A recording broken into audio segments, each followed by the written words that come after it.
அன்பான மாணவர்களே, இன்றைய தினம் நாம் குறைக்கடத்திகள் என்ற பகுதியிலே ஒரு பிஎன் சந்தி டயோடு என்பது எவ்வாறு திருப்தியாக செயல்படுகின்றது என்பதனை பற்றி அறிந்து கொள்ள இருக்கின்றோம். இது ஒரு முக்கியமான பண்பு. பிஎன் ஜங்ஷன் டயோடு என்பதிலிருந்து அடுத்து நமக்கு லைட் எமிட்டிங் டயோடு எல்இடி என்று ஒளி உமை டயோடுகள் என்றும், பின்னர் ஜெனார் டயோடு என்பதெல்லாமோ நமக்கு பயன்பாட்டிற்காக அதிகம் கொடுக்கப்பட்டிருக்கின்றன. ஆனால் ஆரம்பத்தில் இந்த எலக்ட்ரானியல் தன்மையை பற்றி தெரிந்து கொள்வதற்காக நமக்கு இந்த பகுதி மிகவும் முக்கியமானதாக அமைகின்றது. இந்த எலக்ட்ரானியல் பாடம் தெரிந்து கொள்ளும் பொழுது நமக்கு ஒரு அடிப்படை சந்தேகம் வருகின்றது. அது என்ன என்றால், ஏற்கனவே மின்னியல் என்பது இருக்கும் பொழுது மின் அணு இயல் எலக்ட்ரிசிட்டி என்னும் பொழுது எலக்ட்ரானிக்ஸ் என்பது தனியாக வருகின்றதே, அது என்ன என்று பார்த்தால் அங்குதான் நாம் தெரிந்து கொள்ள வேண்டும். மின்னியல் கருவிகளாக மின்தடை, மின்தேக்கி, மின் நிலைமம் போன்றவை இருக்கின்றன. இவைகள் ஒரு குறிப்பிட்ட மின்னழுத்த வேறுபாடு இருக்கும் பொழுது இதனுடைய மின் எதிர்ப்பிற்கு தகுந்தாற்போல், மின்தடை என்பதைத்தான் பொதுவாக மின் எதிர்ப்பு என்று குறிப்பிடுகின்றோம், அந்த மின்னழுத்த அரணுக்கு தகுந்தாற்போல் அவை என்ன கொடுக்கின்றன? மின்னோட்ட மதிப்பினை கொடுக்கின்றன. ஆக அவை பாசிவ் டிவைசஸ் என்பதாக நாம் குறிப்பிடுகின்றோம். எப்படி ஆக்டிவ் வாய்ஸ், பாசிவ் வாய்ஸ் என்று ஆங்கிலத்தில் சொல்கிறோமோ அது மாதிரி இங்கு அவை அந்த குறிப்பிட்ட தன்மையை மட்டும் கொண்டதாக விளங்குகின்றன. ஆனால் அந்த மின்னழுத்த வேறுபாடுகளுக்கு தகுந்தாற்போல் மின்னோட்டங்களையும் தன் அகத்தே மாற்றக்கூடிய இயல்பினை கொண்டதாக, அதாவது ஒரு மாறுதிசை மின்னோட்டத்தை ஒரு திசை மின்னோட்டமாக, இரு திசையாக செல்கின்ற மாறுதிசை மின்னோட்டத்தை ஒரு திசை மின்னோட்டமாக மாற்றக்கூடிய பண்போ அதைத்தான் திருத்தி என்று நம்ம இங்கு குறிப்பிடுகின்றோம். அல்லது ஒரு குறிப்பிட்ட அளவிலே இருக்கக்கூடியதை அதை பெருக்கம் செய்து பெருக்கியாகவோ அல்லது ஒரு அலையேற்றியாகவோ இவையெல்லாம் செயல்பட வேண்டும் என்றால் நமக்கு இந்த டயோடு, அந்த டயோடை இரண்டாக சேர்ந்து ஒரு சந்தி டிரான்சிஸ்டர், அதற்கு மேற்கொண்டு இன்டகிரேட்டட் சிப் என்று சொல்லக்கூடியது, மைக்ரோ ப்ராசஸர் என்பது, இவை அனைத்தும் இவற்றுக்கு மூலமாக விளங்கக்கூடியது இந்த டயோடினை பற்றிய அறிவு. இவைகள் ஆக்டிவ் டிவைசஸ் என்று நம்ம குறிப்பிடுகின்றோம். Diode, transistor, integrated chip, micro processor போன்றவையெல்லாம் என்ன சொல்கிறோம்? ஆக்டிவ் டிவைசஸ் என்று சொல்லுகின்றோம். அங்கே இங்கேயும் ஓம் விதி தான், அங்கேயும் ஓம் விதி தான். ஆனால் அங்கே ஓம் விதியில் என்ன ஏற்படுகின்றதுன்னா நேரடியான ஒரு தொடர்பு இருக்கின்றது. இங்கு அந்தந்த புள்ளி நிலைகளுக்கு தகுந்தாற்போல் எந்த அளவு மின்னழுத்த வேறுபாட்டிலே என்ன அளவு மின்னோட்டம், அதனால்தான் இங்கு கேரக்டரிஸ்டிக், அதாவது சிறப்பு வரைகள், டயோடினுடைய சிறப்பு வரைகள், அப்போ அதனுடைய தன்மைகள் என்ன என்பதை பற்றியெல்லாம் நம்ம தெரிஞ்சுக்கிறோம்.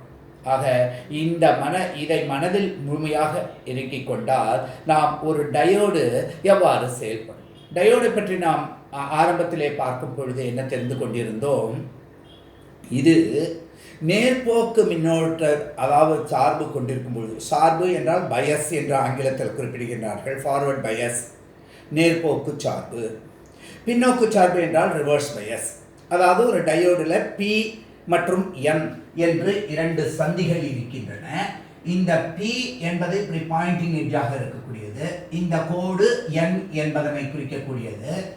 இந்த பி என் என்பதில் இது பாசிட்டிவாகவும் நேர்த்தன்மையும் இது எதிர் மின்னழுத்தத்தையும் கொண்டதாக இருக்குமானால் நாம் என்ன சொல்லுகின்றோம்?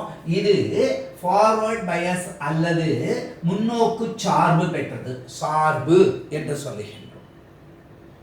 அப்ப முன்னோக்கு சார்பு. அதே இது மைனஸ் இது பிளஸ் என்று பெற்றிருக்குமானால் இது ரிவர்ஸ் பயஸ் என்று இருக்கக்கூடியதாக இருக்கும். அப்ப இந்த மின் சந்தி, இந்த சந்தி கொடுக்கின்ற மின்தடை மதிப்பு நேர்போக்கு மின்னோட்டம் பெற்றிருந்தால், ஃபார்வர்ட் பயஸாக நேர்சார்பு பெற்றிருந்தால் அது சுழியாக அமைகின்றது. அதனால அது ஒரு கடத்தி போல செயல்படுகின்றது. இதே ஒரு ரிவர்ஸ் பயஸாக இருந்ததென்றால் அது தருகின்ற மின் எதிர்ப்பு மதிப்பு, மின் அரண் மதிப்பு மிகவும் உயர்ந்ததாக இருப்பதனால் அது ஒரு தடுப்பானாக, அதாவது ஒரு திறந்த சுற்று போல செயல்படுகின்றது. மூடிய சுற்று, திறந்த சுற்று. ஆக இது ஒரு சாவி போல செயல்படுகின்றது.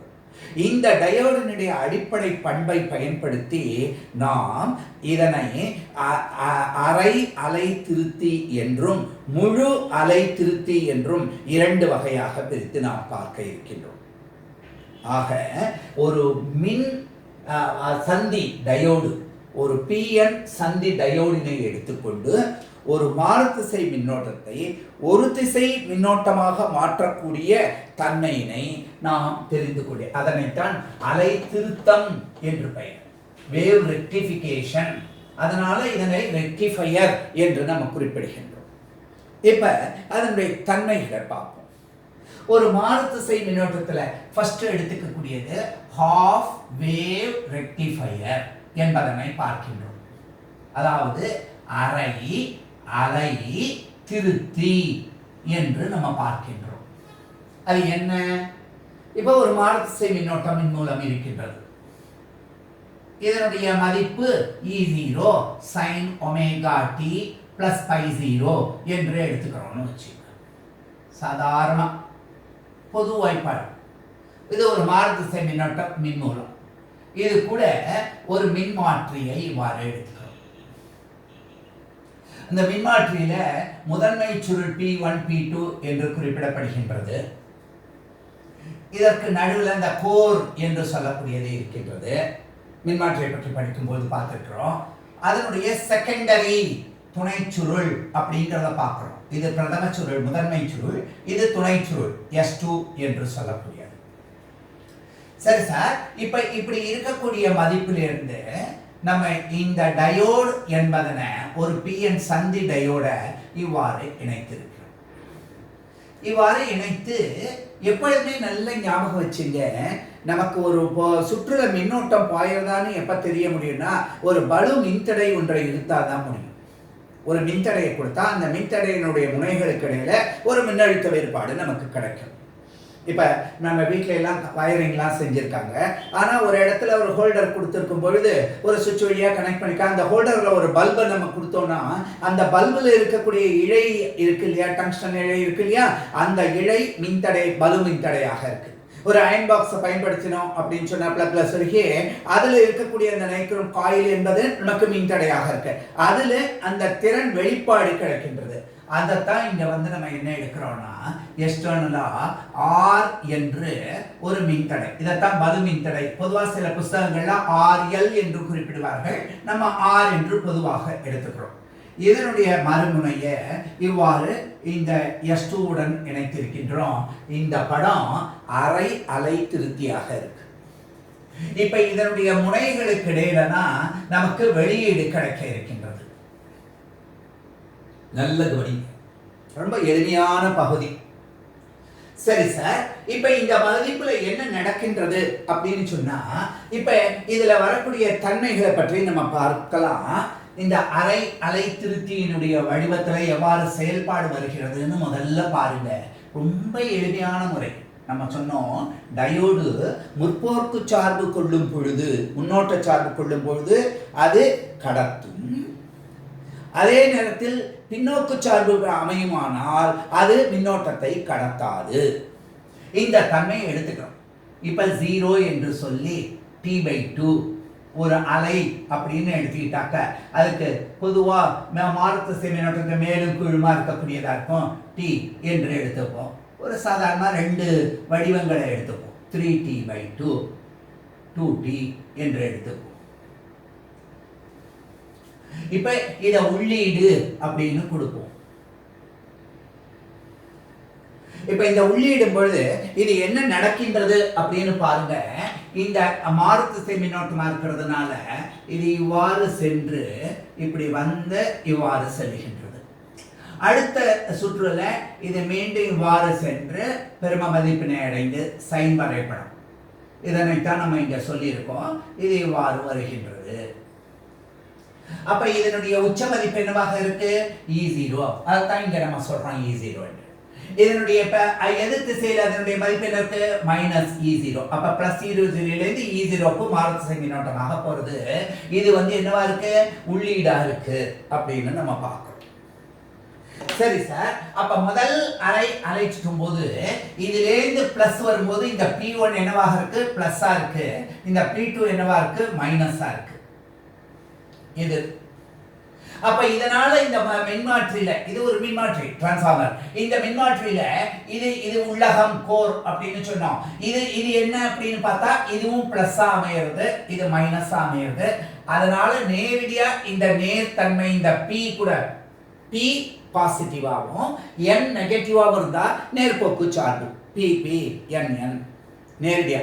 இதே P நெகட்டிவாகவும் N பாசிட்டிவாகவும் இருந்தா எதிர்ச்சார்புன்னு நம்ம சொல்றோம். அப்ப இந்த இடத்துல இந்த தன்மை இருக்கிறதுனால இது வழியா ஒரு மின்னோட்டம் செல்ல முடியும். அப்ப AB என்ற 2 புள்ளிகள் இந்த லோடு மின்னோட்டம் இருக்கு இல்லையா, இதனுடைய வெளிப்பாட்டுல நமக்கு இந்த அறையிலை சுற்றும் பொழுது வெளியீடு கிடைக்கின்றது.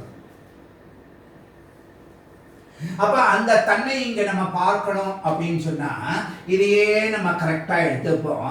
இப்ப இதுக்கு நேரா இருக்கக்கூடிய அமைப்புகளை எடுத்துப்போம், இதுக்கு நேரா இருக்கக்கூடிய அமைப்புகளை எடுத்துப்போம், இதுக்கு நேரா இருக்கக்கூடிய அமைப்புகள், இதுக்கு நேரா இருக்கக்கூடிய அமைப்புகள் இப்படி எடுத்தா இது T/2 இருந்தது, இது T, இது 3T/2, இது 2T என்று நம்ம இந்த புள்ளிகளை நம்ம குறித்து கொள்ளலாம்.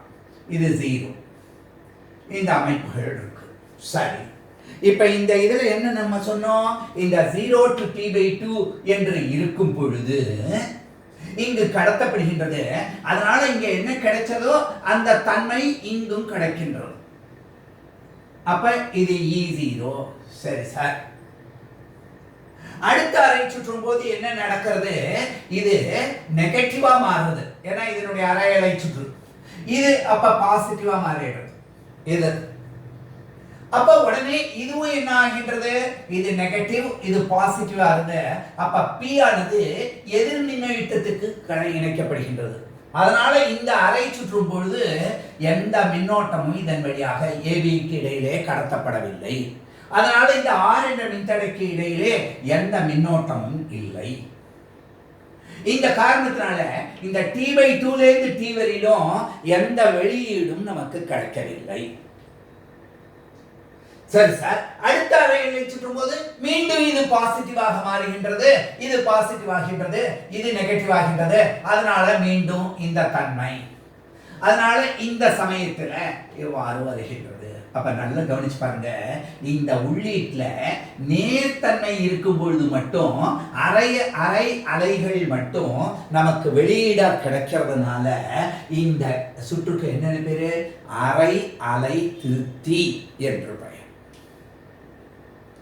சரி சார், இதனுடைய ஒரு அரை அலை திருத்தியினுடைய பயனுறு திறன் எஃபிஷியன்சி என்பது என்னவாக இருக்கின்றது அப்படின்னு கேட்டா அந்த பயனுறு திறனை ஈட்டா என்று குறிப்பிடுகின்றோம். அதாவது உள்ளீடு என்ன, உள்ளீடு எப்படி இருக்கு? உள்ளீடு என்ன திறன் மதிப்பா நம்ம வந்து எப்பொழுதுமே கொடுக்கிறோம் அப்படின்னு பார்க்கிறோம். உள்ளீடு நமக்கு ஏசி திறனா இருக்கு. வெளியீடு எப்படி இருக்கின்றது அப்படின்னு நம்ம பார்க்கிறோம். வெளியீடு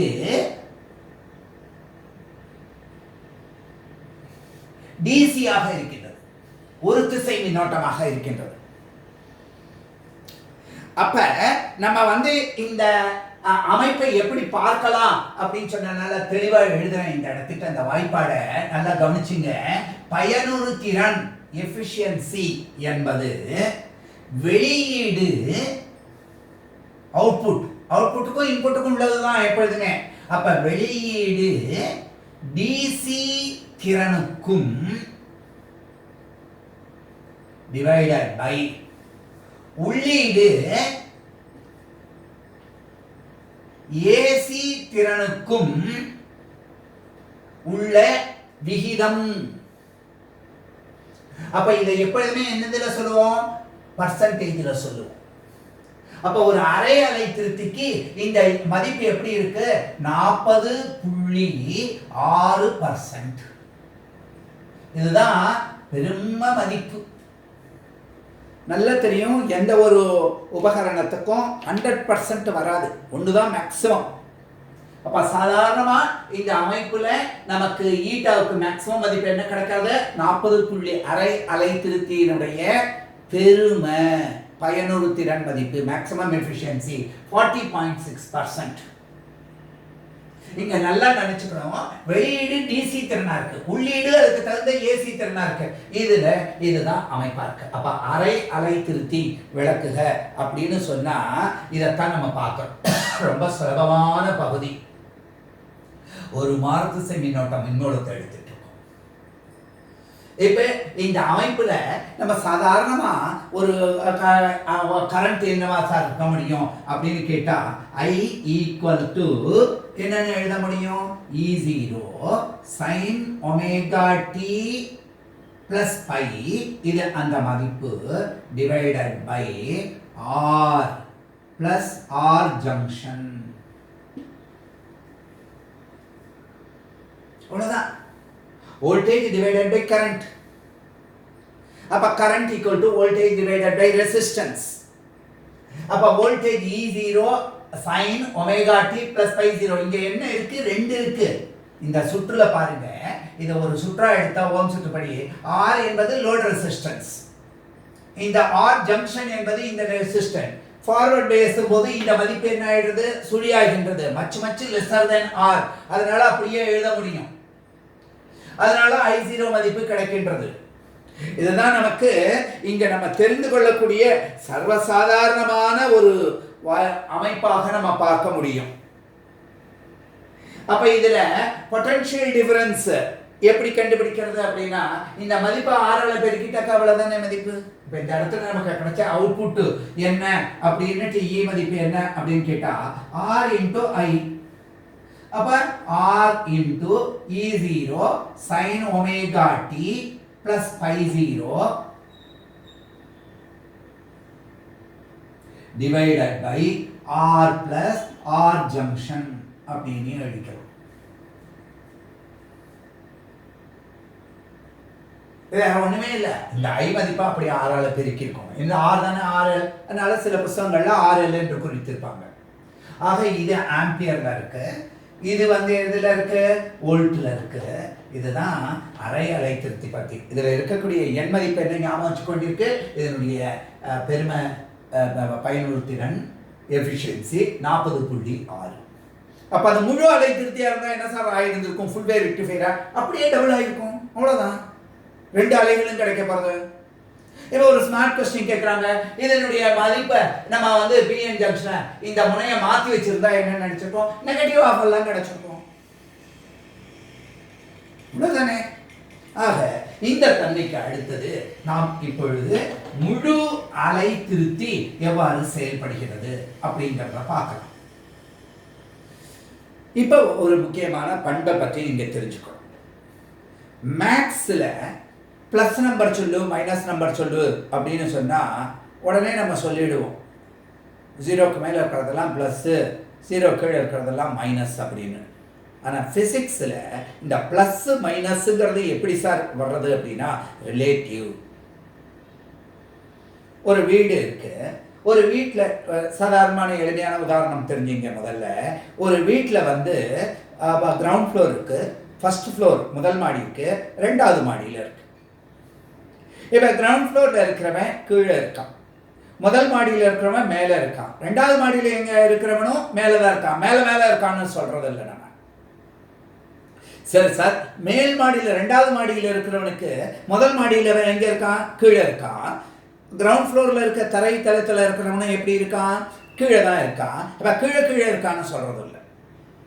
அப்ப நம்ம இப்போ ஒரு நம்பர் சொல்றேன்னு வச்சுங்க, 8ன்னு ஒரு நம்பர், 5ன்னு ஒரு நம்பர், 2ன்னு ஒரு நம்பர், இப்படி கொடுத்தா கணக்குப்படி இதுல நெகட்டிவ் நம்பர் சொல்லுன்னா சொல்ல மாட்டோம், எல்லாமே பாசிட்டிவ் நம்பர்னு சொல்லுவோம். ஆனா பிசிக்ஸ் படி எப்படி வர்றது, இதுல எது ரொம்ப பெருசோ அது பாசிட்டிவா இருக்கு, இது என்னவா இருக்கு, நெகட்டிவா இருக்கு. அப்ப இந்த 5ங்கிறது இடைப்பட்டது எப்படி சார் இருக்கு அப்படின்னா, இது பாசிட்டிவாவும் இருக்கு நெகட்டிவாவும் இருக்கு. எப்படி சார் பாசிட்டிவ், இந்த 2 கூட 3 சேர்த்தாதான் இந்த வர்றது. அப்ப எதனை ஒன்றின் கூட கூட்டி கிடைக்கின்றதோ அது பாசிட்டிவ், எதனை ஒன்றிலிருந்து கழித்து கிடைக்கின்றதோ அது நெகட்டிவ். இப்ப இந்த இதுல இருந்து பாத்தீங்கன்னா ஒரு 3ங்கிற நம்பரை இங்க சப்ட்ராக்ட் பண்ணினாதான் இந்த நம்பர் கிடைக்கிறது. சப்ட்ராக்ட் பண்ணாது என்ன, மைனஸ். அப்ப 8ஐ பார்க்கும் பொழுது 5 நெகட்டிவ் நம்பர். இந்த மின்னழுத்த வேறுபாடுகள் எல்லாம் அப்படிதான் பார்க்கணும். பல்வேறு நிலைகள்லையும் ஒரு 240 வோல்ட் இருக்கு அப்படின்னு வச்சுங்க, நடுவில் ஒரு மின்தடையை போட்டு ஒரு இடத்துல அது ஒரு 180 வோல்ட்டா மாறும், மறுபடியும் இன்னொரு இடத்துல இன்னொரு மின்தடையை போட்டு அது 160 மாறும், 130 மாறலாம், 85 மாறலாம். நமக்கு தேவையான அளவு அந்தந்த இடத்துல மின்னழுத்த வேறுபாடுகளை எடுத்துக்கணும். அதான் இந்த கணக்குகள் எல்லாம் போடும்போது ரொம்ப சுலபமா நமக்கு இது புரியும். ஆக இந்த அமைப்பை பார்க்கும்போது 8லேருந்து 3 கழிச்சா இந்த 5 கிடைக்கும் போது இந்த 5ங்கிற நடுநிலைப்பட்டது எப்படி இருக்கு பாருங்க. நீங்க 8 காட்டில 3 கழிச்சு கிடைக்கிறது, அதனால இது நெகட்டிவ். ஆனா இந்த 2ஐ பார்க்கும்போது 2 காட்டில 3 கூட்டினாதான் கிடைக்கிறது, அதனால அது பாசிட்டிவ். இந்த தன்மையை நம்ம இப்ப இந்த முழு அலை திருத்திக்கு பயன்படுத்த போறோம். கூர்ந்து கவனிங்க. இப்ப நம்ம பார்க்க போறது ஃபுல் வேவ் ரெக்டிஃபையர், அதாவது முழு அலை திருத்தி. அலை திருத்தினா என்னன்னு சொன்னோம், ஒரு மாறு திசை மின்னோட்டத்தை ஒரு திசை மின்னோட்டமா மாற்றக்கூடியது. that which converts AC into DC. அது அந்த ரிப்பல்ஸ் இருக்கிறதெல்லாம் பத்தி பின்னாடி பார்க்கலாம். ஆனா இது எப்படி சார் வர்றது, ஏன்னா நமக்கு டிசினாலே ஒரு நேர்கோடு தான் தெரியும். அப்படி இல்லாம ஒரு திசையில இவ்வாறு 2 பக்கத்திலையும் போகாம இருக்கக்கூடியது அரை அலைகள் மட்டும் கிடைச்சது. இப்ப முழு அலை திருத்தி எப்படி இருக்கு, இப்ப நம்ம கொடுக்க போற இன்புட் ஒரே மாதிரி தான் இருக்கு, மாறு திசை மின்னோட்டம் தான் கிடைக்கிறது. அப்ப அதனுடைய மதிப்பு என்ன, E = E0 sin omega t plus pi 0, இந்த மதிப்புல தான் இருக்கு.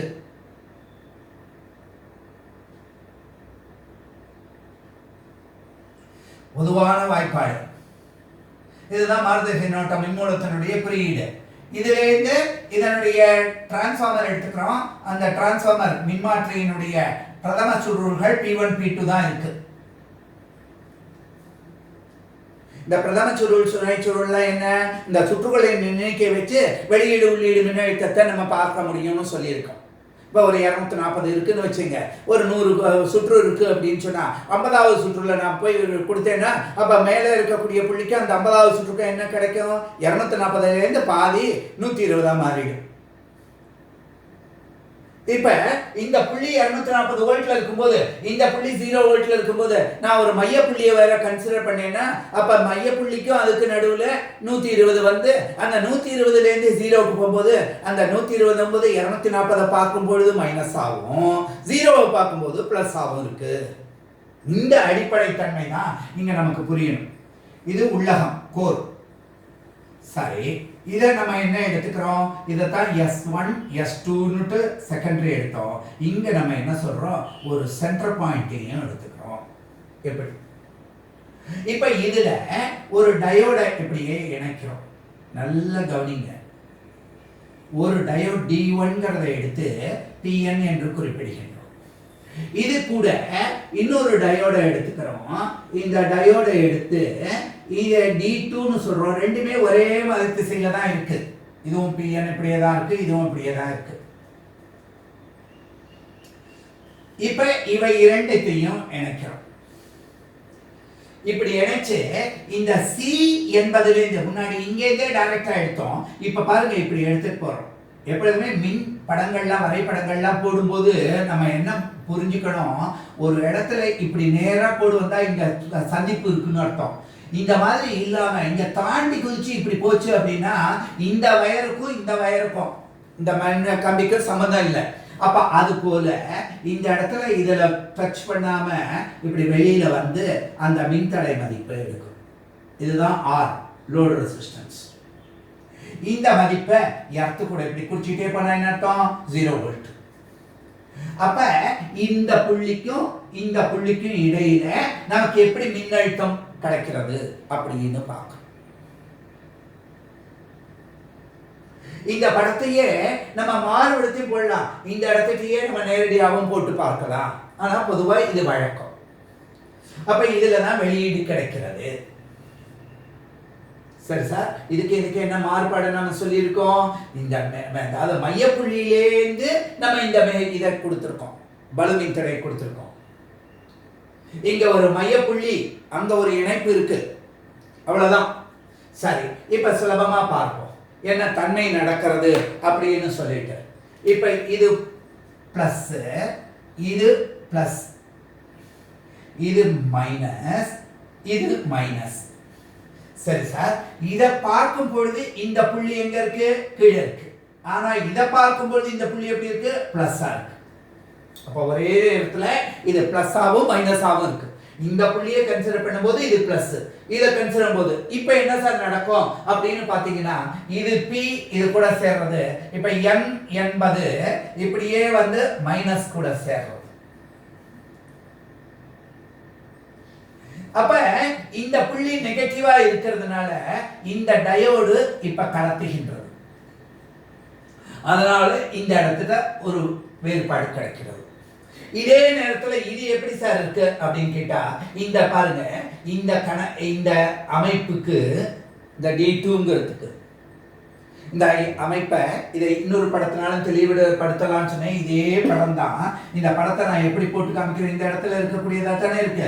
புரிஞ்சுக்கிறதுக்காக நான் உங்களுக்கு போடுறேன். மறுபடியும் சின்ன திருத்தம் தான் செய்யறேன், ரெண்டும் ஒன்னே தான், நல்லா கவனிங்க. அப்ப இந்த இடத்திட்ட இந்த மின்தடை இதேதான். உங்களுக்கு தெளிவா புரியறதுக்காக நான் இப்ப இதை மாற்றி போட்டிருக்கேன். இதுவும் ஒண்ணுதான். இதை A இதை B அப்படின்னு சொன்னா இந்த பதில் A to B க்கு இது கடத்துகின்றது. இந்த சமயத்தில் பாருங்க, இந்த N அப்படிங்கிறது இப்படியே வந்து இது பாசிட்டிவும் P நெகட்டிவா இருந்ததுன்னா இது கடத்தாது. அப்ப இந்த அழைச்சிட்டும் போது இந்த D2 என்பது செயல்படல. அப்ப இந்த RL அப்படிங்கிறதனுடைய வெளிப்பாடு இதுக்கு நடுவுல தான் இந்த இடத்துல வெளிப்பாடு காமிச்சிருந்தேன் இல்லையா? இந்த அமைப்பு தான். இந்த அமைப்பு படி எப்படி இருக்கு? இந்த மாதிரி இருக்கு. நமக்கு வெளியீடு கிடைக்கின்றது. அப்ப உடனடியா இந்த படத்தை நம்ம எடுத்துக்கிறோம். உள்ளீடு வெளியீடு வர ரொம்ப எளிமையான பகுதி, கவனிச்சுட்டு வாங்க.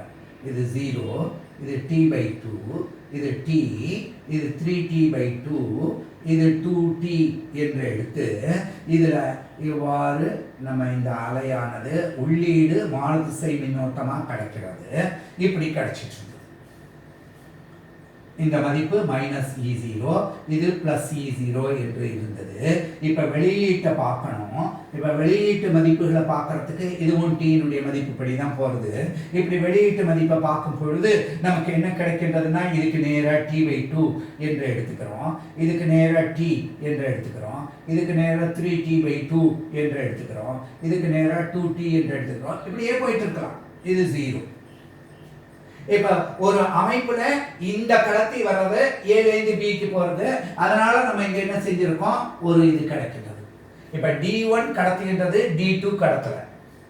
சரி சார், அடுத்த அலை சுற்றும் போது என்ன ஆகுது? இது மைனஸ் ஆகுது, இது பிளஸ் ஆகுது. அப்ப இது பிளஸ் ஆகுது, இது மைனஸ் ஆகுது. இந்த சமயத்துல இந்த பிளஸ்க்கு இது எப்படி இருக்கு? மைனஸா இருக்கு. இந்த மைனஸுக்கு இது எப்படி இருக்கு? அதே புள்ளி, அதனால பிளஸ் ஆகுது. இந்த இடத்துக்கு இந்த அனாலஜி கொடுத்தேன் நான் உங்களுக்கு. அப்ப இந்த தன்மையை பார்க்கும் பொழுது இரண்டாவது அரைலை சுற்றும் பொழுது இந்த டயோடு D1 கடத்தவில்லை. ஆனால் D2 என்ன செய்கின்றது? பிளஸ்ஸா இருந்து P, எப்பொழுதுமே P ல இருக்கா, இதாவது இது P ஜங்ஷன். இந்த P பாசிட்டிவ் கூட இருக்கணும், N நெகட்டிவ் கூட இருக்கணும். இது நெகட்டிவ் கூட இருக்கு. இங்க P நெகட்டிவ் கூட இருக்கிறதுனால இது கடத்தல, ஆனா இது கடத்துகின்றது. அப்ப டயோடு D-லையும் போகும்போது இங்க இருந்து தான் இப்படி போறதை தவிர இப்ப A to B தான் போறது, B to A போகல. அதனால இந்த டயோடின் காரணமாக இதுவும் கடத்துகின்றது. அப்ப மறுபடியும் என்ன நடக்கிறது அப்படின்னு பார்க்கிறோம். இது பாசிட்டிவ் ஆகுது. அதே போல டயோட் D1 காரணமாக இவ்வாறு செல்கின்றது. D2 செயல் இல்லை. மறுபடியும் என்ன நடக்கின்றது? இந்த டயோடு D2 காரணமாக இது கணிக்கப்படுது. அப்ப பாருங்க, இங்க மாறு திசையில வரக்கூடிய மின்னோட்டம் நேர்திசை ஒரே திசை மின்னோட்டமாக இங்கு மாற்றப்படுகின்றது. இதுதான் ஒரு முழு அலை திருத்தி. இதனுடைய இங்க பாருங்க, ஒரு முழு அலையில பாதி மட்டும் வர்றதுனால இது அரை அலை திருத்தி என்றும், இது முழு ரெண்டையும் கொடுக்கறதுனால இதனுடைய ஈட்டா மதிப்பு ஆட்டோமேட்டிக்கா வெளியீடு DC டென்னுக்கு உள்ளீடு AC டென்னுக்கு உள்ள மதிப்பு என்ன அப்படின்னா 81.2%. அப்படியே டபுள். இன்னும் 2 அலைகளும் கிடைக்கின்றது. எப்படியுமே இதைத்தான் நம்ம மிக மிக முக்கியமானதாக பார்க்கணும். இது சார் கொஞ்சம் குறையிறது அப்படின்னாக்க, நான் உங்களுக்கு நிறைய உதாரணங்களில் சொல்லியிருக்கேன். நேரடியாக பேசும்போது, வாயில் பேசும்போது ஐடியல் சுற்றுலா நம்ம சொல்லிட்டு இருக்கலாம். ரியல் சுற்றுகள் அப்படின்னு எப்படி வாயுக்களில் பார்க்கும் பொழுது வாயுக்கள்லையும் அந்த ஐடியல் கேஸ், ரியல் கேஸ் அப்படின்னு பார்க்குறோமோ, அது மாதிரி இந்த ஆக்டிவ் டிவைசஸ்லையும் அதே போன்று அமைகின்றது. அதனால தான் பயனுறுத்துகிற 100% என்பது இல்லை, அதுக்கு பதிலாக இவ்வாறு அமைகின்றது அப்படின்னு சொன்னோம். ஆக மிக முக்கியமாக இந்த எலக்ட்ரானியல் பகுதியில் நம்ம இந்த அரை அலை திருத்தி அப்படிங்கிறதோ முழு அலை திருத்தி அப்படிங்கிறதோ எவ்வாறு எளிமையாக புரிபடுகின்றது அப்படின்னு பார்க்கின்றோம். இந்த டயோடின் காரணமாகத்தான் நம்ம நிறைய சுற்றுகளை பார்க்க போகிறோம். டிஜிட்டல் எலக்ட்ரானிக்ஸில் and gate, or gate, not gate என்றெல்லாம் நம்ம பார்க்க போகிறோமே, அதில் எல்லாமும் இந்த டயோடு டிரான்சிஸ்டர்களை பயன்படுத்தி தான் அவைகள் எல்லாம் உருவாகின்றது. இன்டகிரேட்டட் சிப் என்பதோ அதுதானே கேட் எல்லாம் சேர்ந்து அமைந்திருக்கக்கூடியது தானே. அதுக்கு மேலே இருக்கக்கூடிய மைக்ரோ ப்ராசஸர் என்பதெல்லாம். ஆக இந்த எலக்ட்ரானியல் உபகரணங்கள் எல்லாத்துக்கும் அடிப்படையான அமைப்பாக டயோடு செயல்படுகிறது. எவ்வாறு டயோடு அரை அலை திருத்தியாகவும் முழு அலை திருத்தியாகவும் செயல்பட்டது அப்படிங்கிறத நம்ம இந்த வகுப்பில் பார்த்தோம். மேற்கொண்டு அடுத்த காட்சி பதிவீட்டில் தொடர்ச்சியாக நம்ம பார்த்துக்கிட்டே போகலாம். நன்றி.